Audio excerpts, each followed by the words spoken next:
Hey everybody, my next guest is a comedian, actor, and is the Friday co-host of the Knock 'em Dead podcast along with Tony Walker right here on Gov's Comedy Podcast channel. He is also one of the stars of the indie film Comic Sans, which will be featured at the Long Beach International Film Festival on Wednesday, July 26th at the Regal Cinema in Limbrook. Here he is, the one and only Andrew Plagainos, or Plaga. What's up, brother?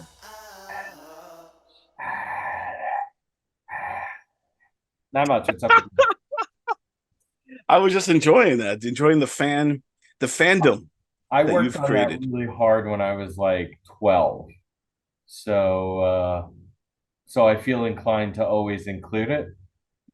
There you Otherwise, go. where did all that work go? Yeah, you know, man. Well, even just making it sound like getting to the acceptable sound that is like a chanting name. Like it can't be day, day. That doesn't sound right. Wow, yeah, you.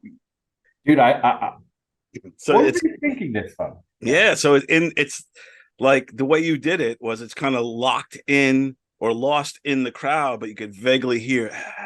Right, like because that's not how it happened. You do not get to hear because the people like you see it at Islander games with the "Let's Go Islander" chant. It starts there, but then like it does travel, and if you're in the wrong spot, it can really be weird. It overlaps each other.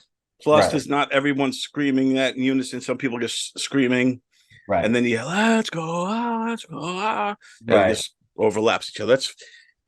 That's why everybody says, Andy, you got the brains in this operation here. It's it's true. How'd you get this whole reputation of being the smart guy? It's funny because I've fought it the entire time. Because like that's something my grandfather was a very influential person on me, and he was like one of these people who'd be like, never talk about anybody. He's like, because you could be at the bar talking about something you don't know, first of all, who the fuck you're talking to, That's a good point. or who's around listening. Right. You're talking about people out in public, so it's kind of that like I don't like he always actually used to say is like make sure everybody thinks you're stupid. Well, they say a wise man knows how to act stupid, but a stupid person doesn't know how to act wise. Right, right. It's like You, acting drunk.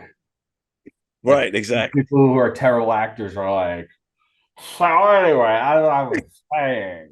It's like dude, that's not how drunk people act like they're trying to be sober. Right, exactly. See, that's the brains, man. Yeah, but But that's I hate it because that's I would rather like it's sort of like don't do the laundry right. right, this way the This way wife you never says, "You have suck to at this. I'm doing it from now on." I'm not gonna let you. Let's say, all right. But yeah, I think it's just between the trivia on Tony's show on Knock 'em Dead, and it is like during the hang, like with other comedians, shit will come up, and like I do have like this wealth of just well, I don't want to say that I don't want to do it the disservice to say that it's like useless information because I use it all the time. Like it's Exactly. Yeah, yeah. That's the thing. Yeah. It's not useless. right. So I hate when people say that, like, oh, I know a lot of useless information. No, you don't. So you know something that somebody wants to know. But it's also about and I think it's also because like I hate stupidity Yes. like more than the Stupidity. average person. Yeah.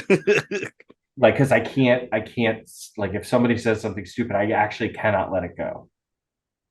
Right. You'll like keep bringing it back up. Like, really? You thought that is whatever. Oh, absolutely, absolutely, yeah, no, and even just like the stupidity of, oh, what year did that come out? Oh, wait, dude, we all have the wealth of fucking information for the entire history of human beinghood. Uh, Has this ruined smart people? Has it uh, ruined it? Has it made people dumber?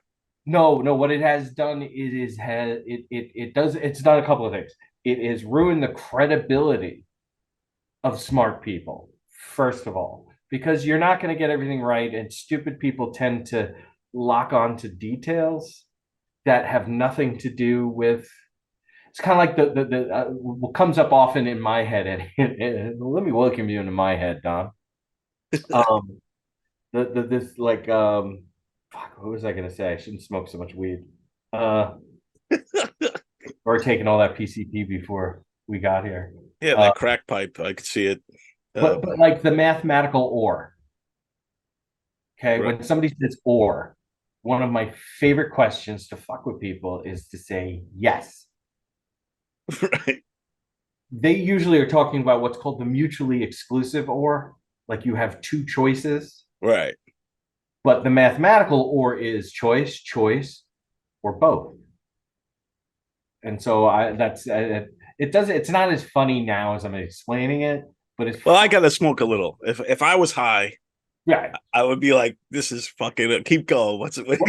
Well, it's hilarious to me, and that's something like I talk to Billy Geyer all the time about. Is that I have so many jokes for me that are so inlaid into everything that I say.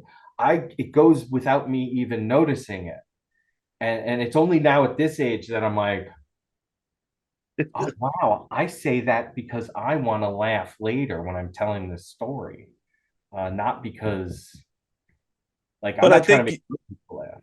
but you could do that as part of your act too. You could deliberately tell jokes that you know are over everybody's head, like you talk about the math or, and then everybody's all like, "What the fuck?" And then you just start laughing and just be like, "You're a bunch of idiots." So I Just actually have an example of that now. Is because it's well, I'll just tell the joke. I've been telling it at Mike's. There's no way I'm ever going to tell this at a show. I go, do you know where Ray Bradbury loses me? The whole minimum speed limit thing, being against minimum speed limit, and like unless you know the book and remember studying it even. right, right.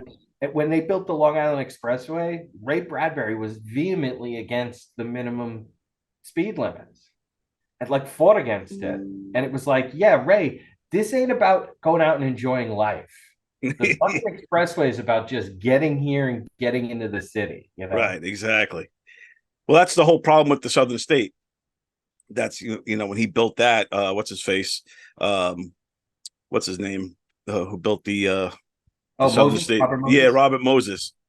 He built them all curvy because he wanted people to just take a nice joyride out Well, they the beaches, it and was it's also also supposedly racist. yeah, no, like well, it was supposed to be well, we'll get to the racism thing, but races, like they actually like wanted to race around, and if you look at it, just the parkways, Yeah, they track.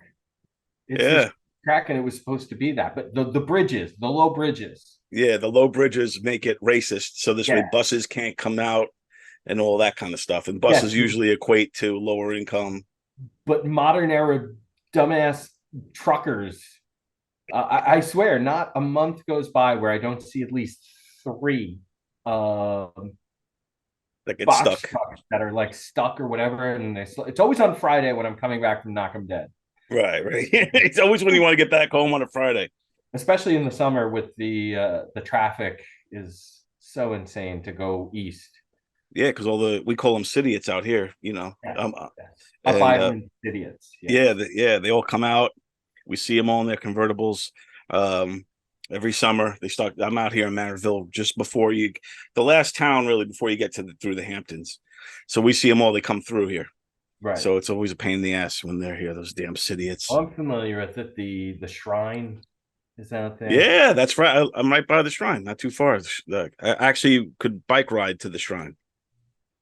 I don't know what that means. That's how close I am. I've bike ridden on my Yeah, bike. I do my distances in spitting. Is it spitting distance? It's not spitting. It's All stone right, then throw. yeah, I would never be able to go there. It's stone throw. Stone's throw. Yeah, I'll accept the stone's throw. There you go. But Biking, though, that's subjective. yeah, but I do think that you earned this the smart guy persona from the Tuesday trivia with Tony. I think that's what did it, and then you proved yourself in the hangs, and now you're known as the smart comic, and you know, it puts pressure on you because now everybody wants to know the answers. But it also, I do have fun with it. Is that, and this happens a lot after the Monday mic, is because all those guys, like the average age is like 28, and I'm not the oldest, but I'm usually hanging out. I am the oldest, and somebody will ask a question. I'll give the most ridiculous answer, and all of them in the circle turn and look at me and go, "Really?" And I go, "No, you fucking idiots." See, they believe you. Like they say, it takes a lifetime to build trust, Andy. Just one false thing to lose it all. So you got to stay true to your disciples, man. Stay true to the younger generation. They're looking to you. Yeah. They're looking to you for some kind of guidance. It shows you how fucked we are as a society, by the way. Were you always a pot guy, or did that happen when you got into the comedy world? I started as a pot guy. Like I was like 14 or 15 the first time I smoked weed. I kind of got the rep of being able to, because when you're a teenager and you're smoking weed, you're smoking outside. Right. Yeah. And so it didn't matter what the weather was, how cold it was, or whatever. I could always roll a solid joint. Not the greatest joints in the world, but I could roll it. I even actually for a while started smoking Bugler cigarettes. And Buglers is just the pouch of tobacco and the paper. Oh, so you roll your own cigarettes and everything? I rolled my own cigarettes to get better and better and better at rolling joints. But then I joined first I lived in a group home when I was like 18, Hope House in Port Jack. For what? Were you recovering? No. I was just a wayward youth, I guess. It was just in that category. I mean, I did a lot of drugs. I drank a lot. The grown up, yeah, because being in one of those type of Hope houses, that's where you probably grew up fast. Well, I was already kind of like I've always kind of like had street smarts. Yeah. Though I am super naive about certain things. But yeah, I had actually moved to Florida for a little bit, and I lived with my grandmother. She owned what I call an apartment simplex. It was only one building, with 6 apartments in it. Oh, okay. And I lived there. I became a fixture at the local bar scene at 17 years old. And because I love saying, "Oh, I graduated when I was 17," but that's only because my birthday was in November. You know. And so I'm down there. Then I moved back up here, and my dad's like, "Oh, you're going to live with me?" And I'm like, "Not a fucking chance." And so I lived with a friend of mine. Then his parents were like, "Oh, you can't really do this." So I lived in. I was kind of on the streets for about a week or so, and which was interesting. And but then I was the streets of Long Island, like where? no Like the streets $ TREETZ. Oh, you were in the It's the Yeah, part 3's coming out now. yeah, No, so you grew up like so you spent some time like basically on like if it was a couple of days or whatever it was, homeless, but yeah. basically homeless. Yeah, I was homeless, and I lived in a homeless shelter. I moved into a homeless shelter in Port Jefferson. Holy shit! Yeah, and I was there for a couple of weeks. Really, kind of life changing kind of stuff. Like the guys used to come up to me and ask me to like write letters for them to like the judge to like so that they could see their kids. So you're like Andy Dufresne. Yeah, you know what, Andy Dufresne. Except homelessness is not illegal, Don. And I didn't kill anybody. But you were in a situation where your brain's probably the most educated person, right, and that helped you. Yeah. Probably helped you not get robbed from them or whatever. They were all sweet. Yeah, that's a huge thing. That like there are a couple of mentally unstable guys, but there's a lot of guys that just couldn't make a right decision to save their lives, literally. right. But, I spent some time in there, and Father Frank, who runs Hope House, is actually a family friend, and like I've known him most of my life. And he saw me in there, and had asked me years ago if I wanted to live at Hope House, and I said, no. And so I saw him at the homeless shelter. He said, "So, Mr. Plagainos, are you ready to live the Hope House life?" And I was like, "Yeah, actually, Father, please." So that's that. And then from there, I kind of had like like more of an adventure, which is a total other thing. I took a Greyhound bus to Arizona and lived there for a few weeks in Phoenix, and then took a Greyhound back. More life defining stuff. But the point of the story, I have no point. It's like a Kerouac novel. It really, no, dude, I absolutely, the bohemian life. Yeah. I was in, it was a, someday I'll tell you, but like I said, that it's a long story and there's a lot of really crazy shit in there. But I came home and I was living with a friend, and that's when I joined the Air Force. So I stopped smoking weed. So the Air Force and all that, because here you are, you kind of this wayward latchkey type kid, you know, wandering around homeless, and you get the Hope House. This father, what was his name? The Frank. Father Frank yeah. kind of mentored you and helped you, guide you through some shit, you know, kind of. Right. And now you join the Air Force, which probably, I would think, not only did it make you quit weed, but probably saved your life. At least the direction you were heading in. Best decision I've ever made in my life was joining the Air Force. The worst decision I ever made in my life was re-enlisting in the Air Force. Such a mistake. How long were you in there for? Like 8 years? 8 years, yeah. It was I mean, listen, again, more life-defining stuff. I still like kind of live off of the character I was then. Because I mean, I went from being sort of this wayward youth to being sort of a subversive, because I really was like, and even my job that I had allowed me to be subversive, right?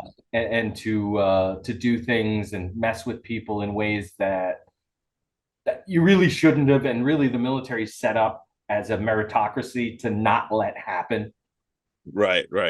Like I used to be in meetings, and you just, with all of these old men, basically, which is hilarious because I'm older than all of them now. Right. Yeah, like at your age now, you're older than they were. But like, yeah, I would say things and like make jokes and whatnot that were super duper layered, because if I said like a joke, I would have been got my ass kicked. But so I just had to be like a lot of stupid, like, oh, is that so? Kind of right. Things to say. But yeah, career defining, life defining. Didn't do any drugs during that entire time. So 8 years clean. Yeah. And then I got out, and friends of mine were like, hey, you want to try this? And now, for everybody, it was the 90s into the 2000s that I was in the Air Force. That's when weed changed. Yeah, I got stronger as fuck. Took like one hit, and it was like I was asleep. I was out. And I'm like, yeah, I don't want to do this. You know what? I learned how to drink in the Air Force. Let me just stick with it. And then, but then, you know, doing the comedy was actually, and it's funny because I like to think of us as the four horsemen of what I don't know. But Fat Jay, Joe Winchell, Billy Geyer, and myself. And they would, every time we were hanging out, they'd be like Fat Jay would be like, yo, Mr. Andy, I would really like to see you stone one time. And Joe would be like, yeah, that'd be really cool. That'd be really cool. We need to get Andy Stone. Billy would be like, hey, man, if you want to do it, you can do it. You know, like, it was like the worst peer pressure ever. And that's the first time I've ever tried to do all three of them in a row. Yeah, that was great. I felt like they were all in the room with us, and all great guys, hilarious dudes. I don't know if Fat Jay's, no, he's not a Suffolk guy, but the others are. All Suffolk team, but if I was ever going to get high with a group of dudes, it would be those guys and you as well. You, dude, it's a good time. There's a couple of moments, and you know those moments that you have, and even when you're going through them, you're like, dude, I'm gonna have a great memory of this.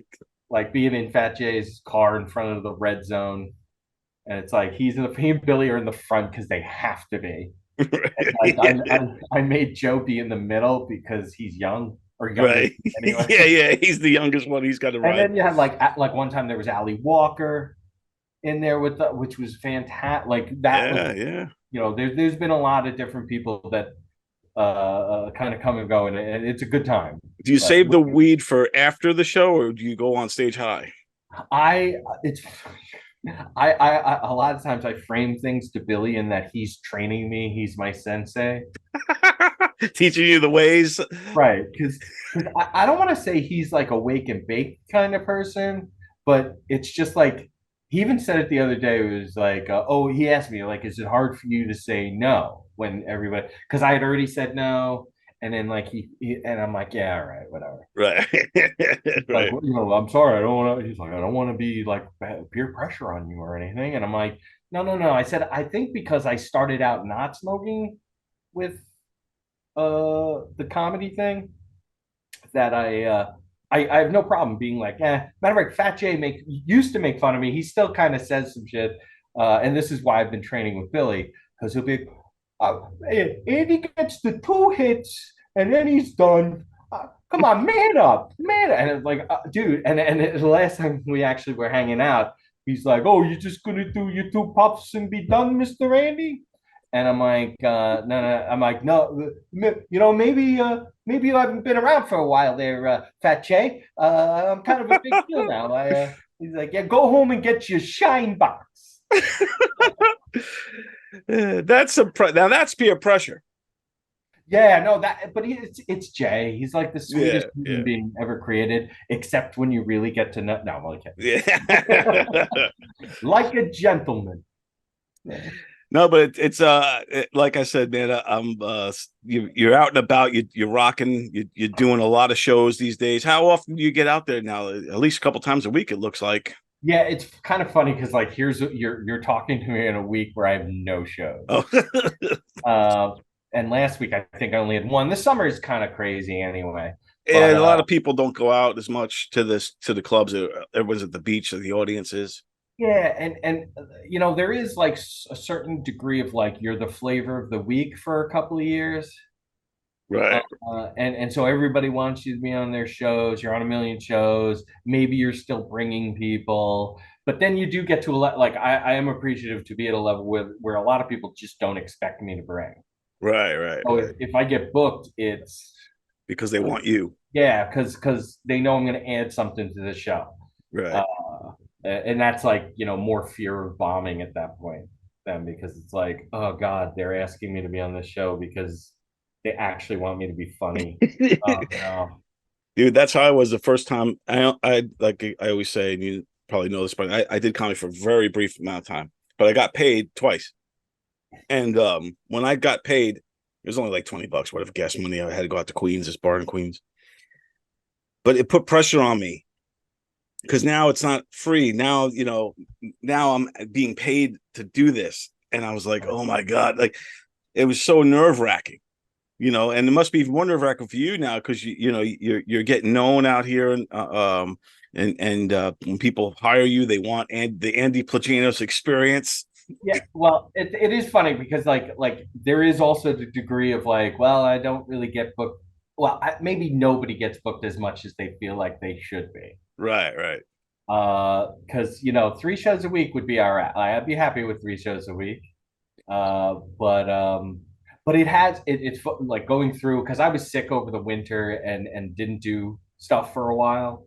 Uh, Yeah. it was like 2 or 3 months where I just couldn't. I would schedule a show and then all of a sudden, one of the bacteria sponges who lives in my house, aka my daughters, Yes, yeah, I know how that goes with bring some youngsters. kind of crazy illness in. And I've never canceled it, but over that like 3 month, I think I canceled 3 shows. Yeah, But it's tough when now, you cancel because then even when I cancel stuff, you feel like now I'm going to the bottom of the pile. yeah, and it is kind of true, and it's a bit of a slog to get back. But I think the good thing about it is it does force you to go back to the laboratory a little bit and Right. on some stuff because I got a bunch of stuff that I never did before, and it's funny to be talking to you about this because you were the first person to say you should use the guitar in the act, and I was like, I don't know about that because I really can't play. But I've worked that in and even integrated a lot of like not being able to play. Right, yeah, that's great. But now I'm at the point where I don't want to hide behind the guitar anymore.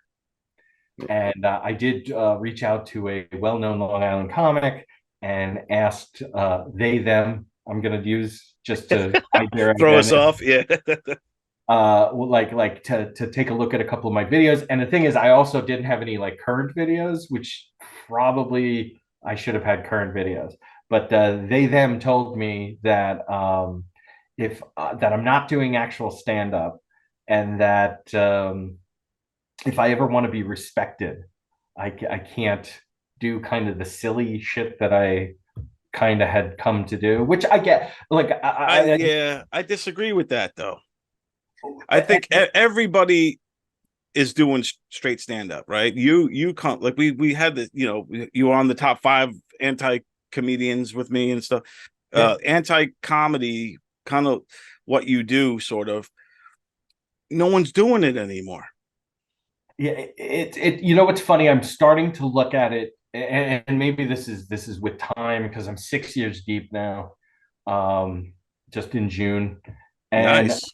I'm looking at because I'll actually look at a flyer that somebody sends me, and I'll look at it and I'll be like, stand up, stand up, stand up, alt comic, alt comic, alt comic. Like I do consider myself part of the alt com, and dude, Long Island has a sick alt comedy scene going. Matter of fact, I would say most of the guys who are really good are alt comics, which kind of encompasses more than just saying like anti-comedy, because anti-comedy is It has a negative connotation, well but defined, and it does. right, yeah, yeah. So I think alternative comedy, um, or or anti comedy, or any of that, anything that's off kilter, that's not set up, punch, tag, could be, because there's not a lot of people doing it successfully anymore. It could open up a new floodgate where you can go, this Well, guy's I so think different, there's so many great, and it's funny because some of them are not originally from Long Island, but like, I mean, Billy is one. for sure. Billy's a trip, man. That dude, yeah. Kelpie. I don't know if you've met Kelpie yet. I haven't met her yet, but I seen her on Knock 'em Dead, and I checked out some of her comedy. She looks like, yeah, definitely. She's She's from right. Philly, right? She's a Philly girl. Oh no, she's originally from sort of that Western New York, Northern Pennsylvania border. She went to school in Pittsburgh, and that's where she started comedy. She was in Texas for a year, then came here, and that was a Okay. year ago. But she is my current like absolute super crush. Like if you see her on a poster, people need to go see her because what she is doing is. We kind of had a conversation one day, and we were complaining about another comedian. And one of the things she said to me, she goes, "You know what? Some of us are trying to do art out here." Right, And right. exactly, like, I mean, she is hilarious and it is art. It Like, is. I definitely stress that people need to go see her. Yeah, Kelpie. What's her last name again? Kelpie Kelly Kelpie. is. No, I think it's on Facebook's Kelpie McKelps or Oh something like yeah, that. Kelpie McKelpster. Yeah, something like that. She, Yeah. she was keeping her last name like secret from all of us for a while. And then she put a picture of her. She's going to beauty school now, and she put a picture of her with her white coat and she had her glasses on, and she's all looking at like a selfie, and it's got the name tag on it. Ah, And we were all like, we know you. yeah, she's been doxxed. She doxed herself. Knocked yourself. So Um, no, this is great. I love the Long Island comedy scene. Since I've been here just the last few years, 4 or 5 years, I've seen it ebb and flow, and I've seen like this new guard come in, kind of like the Kelpies and all these younger ones coming up, doing Dork Court, and then there's oh, the yeah. Brandon, Miguel. I was at a mic with Miguel a few weeks ago, actually Kelpie's mic. And he was so funny, but he turns to me because he was going up first, and I think I was going up right after him. And I'm like, this is one of the times I actually got high. Uh, because that's how I've been training myself to like be able to do that. And Right, I'm kind of happy with the results. Like I can't get too crazy, but it relaxes me to the point where I can get to that conversational level. right. Um, You could flow a little smoother, yeah, I maybe. feel connected to the people more a little bit. I don't want to make a habit of it. But Miguel's so funny, and with Door Court, he goes, "Hey, don't worry, man. I'm gonna walk everybody who's here." because he was at a brewery. And holy shit, he walked everybody that was there, except for this awkward couple who was like they were having like a first or second date. We like Miguel, it was so funny because he was like listening to them. And when we got there, he was like, "Oh, thank God you guys are here." He's like, "I couldn't stand to fucking listen to that one more second." And then like I went over and I'm like, "Oh my God, these are annoying white people." Super annoying white people. But so yeah, like all the door court stuff. It's Door court, the broken mic. There's like I see like a new wave of these younger comics coming through. All seem to be really talented this wave. And you're right in the mix. You're like right with them all. yeah, I just started late. It's so funny to sometimes be hanging out and like Terry McNeely loves Yeah, Terry. he loves always to bring up, he'll point to me, "I've known Andy longer than anybody else I know in comedy here tonight." And like making a statement like that, they go, "How's that possible? Andy's only been doing this 6 years."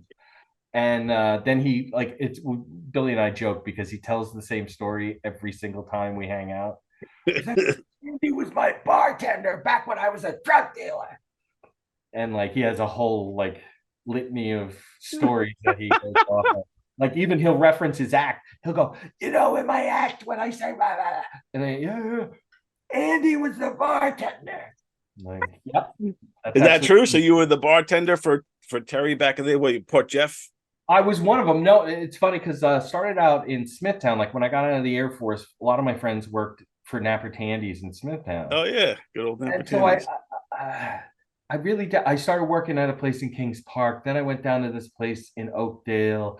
Then I got hired to be at the Smithtown House and the Horse and Jockey on Thursdays because now it's called the Chop House on Main Street in Smithtown. Oh yeah. And then it's so funny because it's like anything. It's almost like the comedy where if you're just hanging around and they need somebody, they go, "Hey, you gotta get up." If somebody went to the hospital because they cut their hand or whatever, they'd be like, all right, Andy. And what I need you to do is go ahead when you finish up here at the Smithtown house. I need you to go down to Nappers. All right, be there the rest of the night. Now, don't worry, we're gonna pay you good for it. All right? Yeah, yeah, all right. I'm like, and so I actually had the distinction of the first person to work the Smithtown House, the Horse and Jockey, and Napper Tandy's in one night. Because I worked like a double at Smithtown House. I went over to hang out at the Horse and Jockey, and one of my Irish friends was like, "Hey man, I haven't had anything to eat." And I'm like, "Yeah, cool, get out of here." And I ran behind and maybe 15, 20 minutes. So I'm like, you know what? This doesn't feel, I don't, let me go down to Nappers, like, because I hate like working then hanging out anyway. Right. Yeah. Yeah. Go down to Nappers, and that, uh, was it Donal? Yeah, Donal's like, that was one of the times somebody went to the hospital. All right, Scotty went to the hospital. I need you to get behind the bar as quick as you can. I'm like, yeah, I got it. And it's funny because he made them give me an equal slice of the tips from the whole night. What? Because when I got there, I was never like a, "Hey, so tell me your story" kind of. Right. Right. Yeah. And Yeah. the place wasn't even like that, especially on a Friday or Saturday night. And but I busted my ass and I got everybody served up and dissipated and whatever. And he watched it and he even went up to the other bartenders. He's like, "Andy gets an equal share." Be more like Andy. Yeah, yeah. Because Terry McNeely loves him over there. Look at how he That's keeps right. And filling his cup up extra tall. I actually met Terry when I was still in the Air Force in 2001, actually shortly after 9/11, around Thanksgiving. And so yeah, his running buddy was the older brother of a guy I graduated with, who their uncle is Danny DeVito. Oh no shit. Yeah, yeah. He So you're 6 degrees from Danny DeVito. I'm like I'm on 1 degree from Danny DeVito. Well, you? Oh yeah, because you know the other guys. Joe DeVito, who's the guy I graduated with, then his uncle Danny. But Dave is the older brother, and so Terry and Dave used to come in, and Terry would have. I mean, he's always been a funny guy. Like you can't get to where he's at without being a funny person. But he would walk in and go, "Hey, whose dick does Dave have to suck to get a 7 and 7 around here?" And that's 2021. Yeah, so yeah, these are Well, that was the good old days. 2001. That was 2002, 2003. Yeah, Yeah, like right after 9/11 times, man. Those are crazy times, man. it was. But Thank yeah, God for good old Andy behind the bar, getting us keeping all everybody safe. yeah. Driving drunk Andy at all the the time. bar, he's a friend of mine. Yeah, oh, He I used gets to change me it to that. Yeah. gets me the drinks And for he's free. quick with a joke. Could I light up your smoke?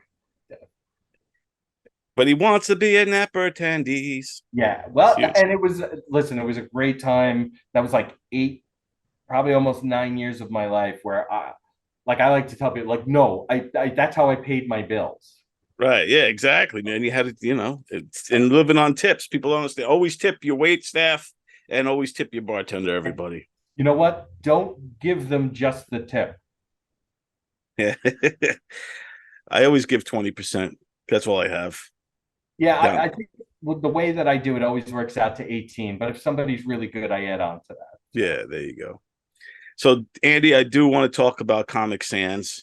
You were a big part of the movie. We have a big film festival coming up, the Long Beach International Film Festival on Wednesday, July 26th at Regal Cinema in Lynbrook. We want to get as many people out there to support the movie and support local filmmaking. You were a big part of it. I love our scene that we did. I do too. Tell me about, in your own words, just tell everybody what is Comic Sans, what's it about, and tell them about your character. So Comic Sans is really near and dear to all of us who were involved in this, and obviously because it's a comedy film about the comedy scene and the comedy lifestyle. It's about a guy who, like a lot that you run into a lot of these guys that just have been around for a long time and they really haven't gotten like their shot. And you know, a bigger guy who came from the scene comes to town and you play the main character who wants that guy to help him out because that is, and that's a thing that I think a lot of comedians, it's so hard to like even figure out how to ask somebody to help you, like for a field that is so full of fucked up anxiety depressive individuals. There's no clear cut way to do anything, and we all are pushed out of our comfort zones to ask for help. And I think that's what it really, that to me, I that's what I really take out of it is this character's struggle, your character's struggle to just give me a shot. Like I know I can do at least well enough. If not, I know I can kill if you give me the opportunity to kill. And then what my part in that is, and it's funny because I tell people all the time, I don't even know if I've ever actually told you. I read the script and I was like, I don't fucking get it.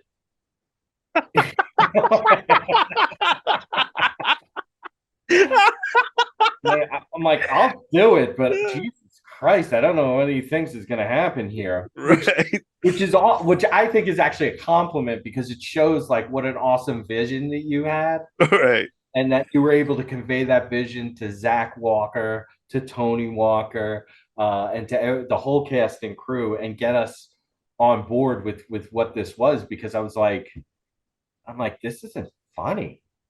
I remember when I first gave this script to Zach and Leslie, both from Five Towns College. Zach co-produced, co-directed, and Leslie was the DP, and they both said and they said it straight face to me. They go, "I thought you said this was a comedy."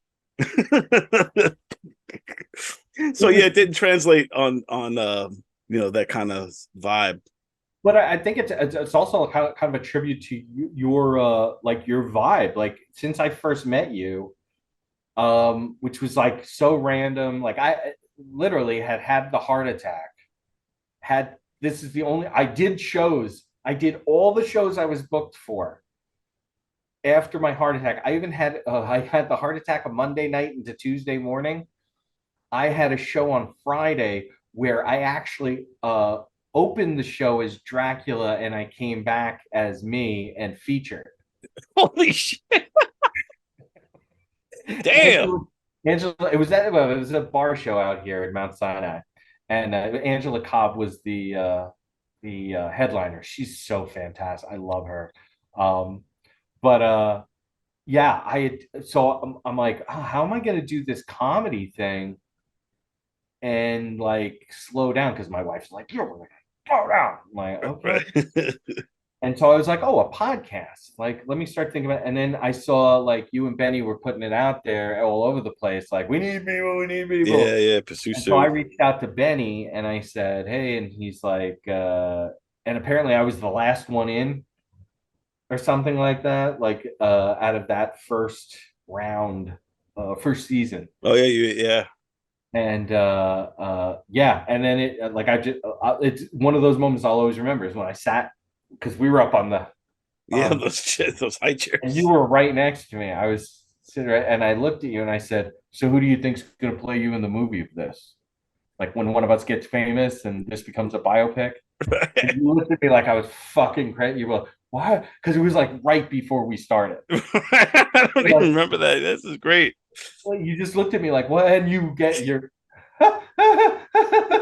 you did your laugh, and I was like, I'm like, oops, maybe I shouldn't have done that because I didn't know any of you guys, and but yeah, like it's I trust, and even that's what I said, like the guitar thing. It was your suggestion for me to do the guitar thing. You had a suggestion for one of my jokes for as Dracula, well, a couple of jokes, but one of them that absolutely murders, which is doing the impressions, which is like that Oh, Andy Kaufman yeah, yeah. part, like it, and like so I trust you. You know what I'm saying? Well, thanks. So That means a lot, man. And obviously, I trust you a lot as well. So, like, you know, oh, and I super appreciate that. But that, like, that for Comic Sans, it was like, all right, I don't get it, but what I know of Don so far, dude, I'm all in. Like, whatever, I'm gonna. And so, like, reading it and talking to you about what my character is, which I am. Can I say? Oh, I guess it's been out for a while and everything now, right? yeah, you could, yeah, you could say it, I guess. Like, I'm your conscience. Yeah, Fate. you're like Uh, Jiminy Cricket or something. right. Like, and it was, I come in at a key point to like maybe not even redirect you, but just maybe even open up the audience's understanding of what you're going through. Because it's Yeah, just kind of funny up until that point. There's just like a lot of jokes. It moves. Yeah, Harry Karavis, who's fantastic. We haven't seen Eric Haft yet. it, Um, your part definitely comes in and steers the movie into the direction of sentiment. I would say it's yeah. when you really realize that how Billy feels about himself. Well, even that he's this is why I think it's more for the audience of like, this is a human being that's like going through some things, and the crumbs are laid all the way there, but you can see the whole path when I come in. I sort of clearly define what's going on, though in a very funny way. Taught him everything I know, from copper to brass to valves to fixtures. Taught him how to install a toilet and a sink, and to avoid what stinks. Which is that's kind of an amazing thing. That's my favorite thing about it, because I always think Wendy. I think it's the only time I've ever talked to her about, or even I think it was you who told me that like, oh, that's Wendy's favorite part. It's a favorite scene. Yeah, she loves that scene. And so I'm always like, sometimes I'm by myself and I think to myself, why does Wendy think that's the best scene? Truly, this happens to me, and I'm like, that's it. It's because, and especially for her, and you've written it, it's your baby and everything. Like, she loves that scene because that's the scene that we go, okay, this is funny, but there's some real stuff going on here. Everyone is flowing through the pipes of life at their own speeds. Pipes of life. Some run into clogs and some run into cracks. And some lucky turds They get to just flow right through. Right. And so you get sentimentality, you get humor, and you get like an understanding like, oh, this isn't just going nowhere.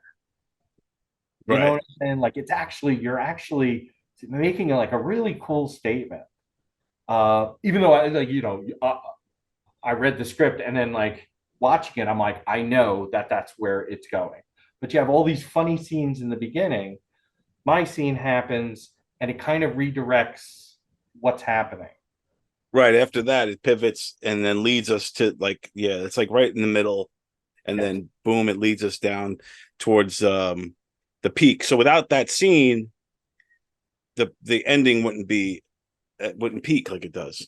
Well, I think people would not, because so many things that I've done with like comedians or just in acting or whatever is and it's somebody that wrote it. Yeah. They have an idea, but they don't end up being able to actually make it work. And to me, that's why, and I mean, obviously, I'm in the scene. It's a great scene. The most, some would say it's the most important scene in the whole movie. I don't know. Some people say, uh, It's the greatest scene ever. It's it's so good. It's so good. I've been to that scene's wedding. That's how great the scene is. That's how highly I think of the scene. uh, it was definitely a great scene, and I'm so psyched that you were in the film, and it's so cool that it's still kind of going on, because we already had a couple of we had the big premiere, which was amazing, and then So fun, yeah. been in a few other festivals, but now we're in one that's right in our backyard here in Lynbrook and in Long Beach. So what are you thinking about this, man? Are you excited about this? I'm super excited. This is the and because and it's so funny with like the comedy scene and people supporting and everything. Like, oh, I missed that. Oh, you missed it after I posted about it 100 times. Exactly. And then they're like, oh, you got to tell me when it's okay. Hey guys, here's your chance. It's So now everybody's chance. I'm going to be very interested to see. Though and I think it's actually got a more of an opportunity to draw people because it is a film festival, and people are like, oh my god, that's like a legit film festival right here on Long Island that I Yeah, could actually go to. So I'm hoping that is the draw. Not, I mean, if we put my penis in the movie, Don. that's the sequel. That's what it's already written. I already have the script written. You're gonna be like, why? You do die, Andy. Yeah, yeah. Your dick is in the movie. Yeah. But no, but this is great. I'm hoping a lot of people come out and see this. They got to see you performing in this scene, how great it was. The whole movie, the whole cast is terrific. We got Joey Cola, Eric Haft is in it, Carrie Kravitz, Tony Walker, Joey Petroni, Jeff Bosey, Austin Brooks, and Sherry Poland, and yourself, all in this great film. Really great representation of the Long Island comedy scene. I'm hoping Long Island comedy scene comes out and kind of gets behind it and supports us, because that would be huge. Well, that's also like our scene when we were filming it was like one of my favorite moments of like where something happened and I was able to make a joke and only one person heard it, and I actually really love that. I usually wear a shirt when I'm performing. It's a drawing of me as a samurai. Right? Yeah. Great shirt. Somebody just asked me the other day. They were like, "Why don't you sell them, or why don't you like?"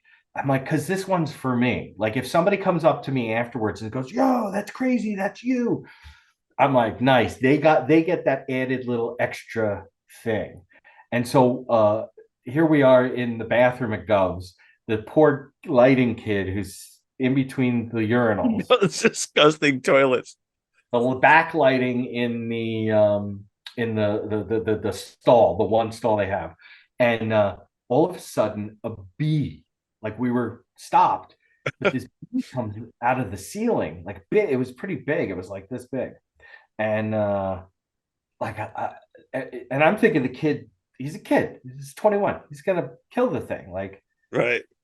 and I'm looking at him, and I mean, he is little, he was smaller than me, and I go, I'm looking at him, and he's like, oh, it's a me, I see that he's actually panicking, right? Like a little bit. He wasn't like freaking out, but Right. everybody's starting to be like, "What's happening?" Like you were right next to me. You're like, "What's going on over there?" And Yeah. he's right in front, like right in front of me. And I look around at everybody. Nobody's doing anything, so I killed it, I right? remember that. Yeah. And somebody, because it's all these kids these days. Somebody was, "Oh," I said, "Don't worry, I killed it." Like, "Oh," I hear, and I go, "It's okay. I'm a Buddhist." And nobody like everybody was focused on whatever. The sound guy from around outside and around the corner, I hear him go. I was like, "Thanks, my man." He understood the joke. Yes, and There see, you those go. were what that was for me, but I also thought it was going to get a bigger laugh. And for those of you who don't get the joke now, it's because Buddhists believe in reincarnation. So don't worry, the bee will be somebody else or something else very soon.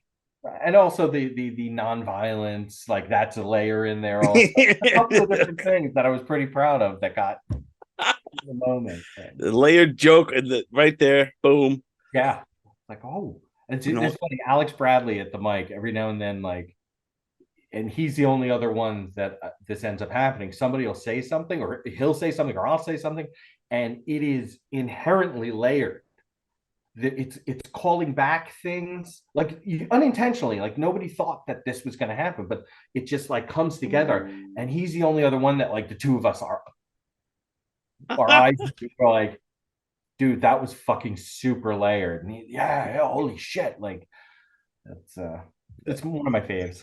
yeah, there you go. If that's not real, you know that, right? Because I'm not dealing with a fucking freaking Yeah, out. right. Yeah. But Andy Plagainos, thank you so much for taking the time to be on DONversations. It's a long time coming. Tell everybody where they could find you, follow you, and all that good stuff. Oh, sure. So, like with having a last name like mine, obviously, and Andrew Plagianos on Facebook, on Insta, and on Twitter, which I don't really use. I've never used, but it's LINYROX, which is Long Island, New York rocks. I actually developed that when I was in Korea because I was so homesick. So LINY Linny rocks. And I also do a hashtag. I try to use it. It's Sonia Galp. It's Plagianos backwards. Ah, SONIAGALP.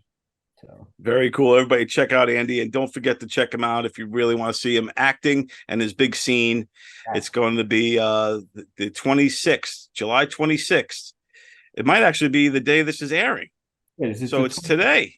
the So 26th? check it out. The Long Beach International Film Festival today, July 26th at 6 p.m. Oh, this here is at Regal Cinema in Limbrook. Yeah, it's either it might be running. This is either running the day of the show or next Wednesday, I think. wait, I'm competing with myself right now? Well, if anybody's watching this, we're gonna put it. We're gonna put it earlier. Yeah. But if anybody's watching this, hey Dick, go to fucking Lynbrook. You're probably too late, but at least you could pretend. Wait, this we can make this air earlier. Tony will help us out. I'm trying to look at the calendar real quick while we're here. Let's see, because I didn't realize it's the same time. okay, so yeah, so today, yeah, you're running on the 19th. This is going to be July 19th is tonight. So next week, July 26th, come out, watch us, Comic Sans. We're at 6 p.m. at the theater over there in Lynbrook, the Regal Cinema in Lynbrook at 6 p.m. The Long Beach International Film Festival. Come on out, man, and it's going to be a blast. Andy, you're going to be there. Yes, no, it's just making sure that everybody's copacetic at the house. But we're in the leaving the kids for like an hour time. Hey, I won't say anything. All right, bro. Thanks, bro. And bring the whole comedy crew too, and we'll smoke some right before we go into the theater. Oh, absolutely. Yeah, dude. Wednesday. You know what sucks is that there's possibility that there are shows that night because it's a Wednesday, and Well, let's hope they could. usually paid shows too. Like Well, if they're paid gigs, I could kind of understand, but I'm hoping to see Geyer out there. I would like to see the whole crew, the whole team. You know, you got Billy, you got Fat Jay, and then you got Winchell. Winchell. Yes, And, he. there's Yeah, a there's extended family now too. Like it's really become like we talk about it often. Like the whole Suffolk thing that's happening out here is there's a lot of great young guys. we got to get the Suffolk team to come out to Nassau for this one, and we got to let them know what's what and represent. Mm-hmm. All right, brother. Thanks again, Andy Plagainos, everybody.